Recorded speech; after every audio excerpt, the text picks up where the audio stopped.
Hello दोस्तों, कैसे हैं आप सब। आई होप आप सब अच्छे होंगे।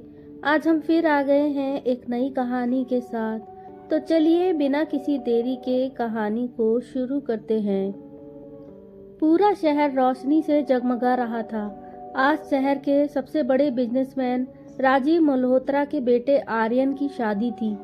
5 सितारा होटल को दुल्हन की तरह सजाया गया था। मेहमानों का आना शुरू हो चुका था। बाहर बैंड बाजे की आवाज गूंज रही थी और हर तरफ खुशियों का माहौल था। दूसरी मंजिल पर बने ब्राइडल रूम में लाल जोड़े में सजी सानिया आईने के सामने बैठी थी। उसके चेहरे पर मुस्कान थी, लेकिन दिल में हल्की सी घबराहट भी। हर लड़की की तरह उसने भी अपनी शादी के कई सपने देखे थे। तभी उसका मोबाइल बजा। स्क्रीन पर लिखा था अननोन नंबर। उसने सोचा शायद कोई रिश्तेदार होगा। हेलो।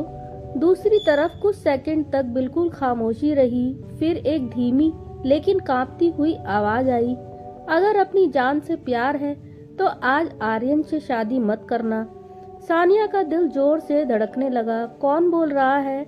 मेरे पास ज्यादा समय नहीं है। अगर आज फेरे हुए तो कल सुबह तुम्हारी तस्वीर पर माला होगी। सानिया घबरा गई। आप कौन हैं? लेकिन कॉल कट गया।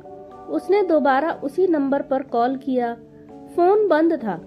सानिया ने खुद को समझाया कि शायद किसी की घटिया शरारत होगी। तभी कमरे के दरवाजे पर दस्तक हुई। उसकी छोटी बहन मुस्कुराते हुए बोली, दीदी बारात आ गई है, सब आपका इंतजार कर रहे हैं। सानिया ने मुस्कुराने की कोशिश की, लेकिन उसके हाथ अब भी कांप रहे थे। कुछ ही देर बाद मेकअप आर्टिस्ट कमरे से बाहर चली गई। सानिया अकेली थी। अचानक कमरे के नीचे से किसी ने छोटा सा सफेद कागज अंदर सरका दिया। वह चौंक गई। उसने दरवाजा खोला, लेकिन बाहर कोई नहीं था। अंदर एक पुरानी तस्वीर थी। तस्वीर में आर्यन किसी लड़की के साथ वरमाला पहने खड़ा था। तस्वीर के पीछे स्याही से लिखा था, मैं भी आर्यन की दुल्हन थी, अगर जिंदा रहना चाहती हो तो भाग जाओ। सानिया के हाथ से तस्वीर नीचे गिर गई। बाहर से आवाज आई, दुल्हन तैयार है, मुहूर्त का समय हो गया है। सानिया ने तस्वीर उठाई। पहली बार उसे लगा कि शायद कोई बहुत बड़ा सच उससे छुपाया जा रहा है। सानिया के हाथ कांप रहे थे। उसने एक बार फिर तस्वीर को ध्यान से देखा। तस्वीर बिल्कुल असली लग रही थी। आर्यन शेरवानी पहने मुस्कुरा रहा था। उसके साथ लाल जोड़े में एक लड़की खड़ी थी। दोनों के गले में वरमाला थी। सानिया के मन में सवालों का तूफान उठ गया। आर्यन की पहले शादी हो चुकी थी, तो उसने मुझसे यह बात क्यों छुपाई? तभी बाहर से उसकी माँ की आवाज आई, सानिया बेटा जल्दी करो, पंडित जी मुहूर्त निकलने की बात कर रहे हैं। सानिया ने जल्दी से तस्वीर अपने पास में रख ली। उसने तय किया कि अभी किसी को कुछ नहीं बताएगी। कुछ देर बाद वह स्टेज पर पहुंची। सामने आर्यन मुस्कुरा रहा था। आर्यन ने धीरे से पूछा, क्या हुआ? तुम परेशान लग रही हो।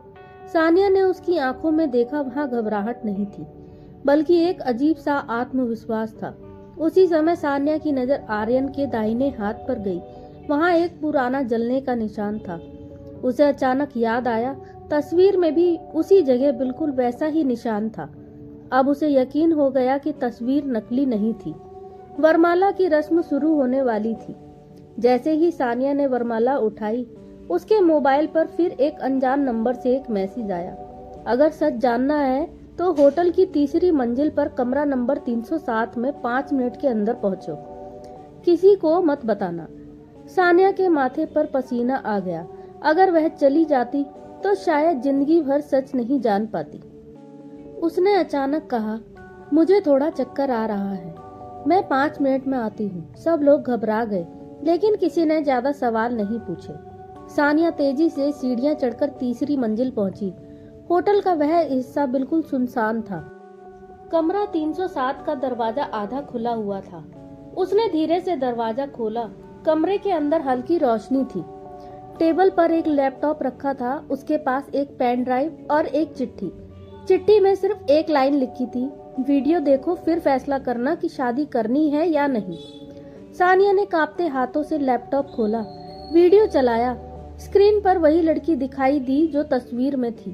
उसने कैमरे की तरफ देखते हुए कहा, अगर तुम यह वीडियो देख रही हो तो इसका मतलब है कि आर्यन ने अपनी दूसरी शादी तय कर ली है। सानिया का दिल जैसे रुक गया। उसी समय कमरे के बाहर किसी के तेज कदमों की आवाज सुनाई दी। कोई इस कमरे की तरफ आ रहा था।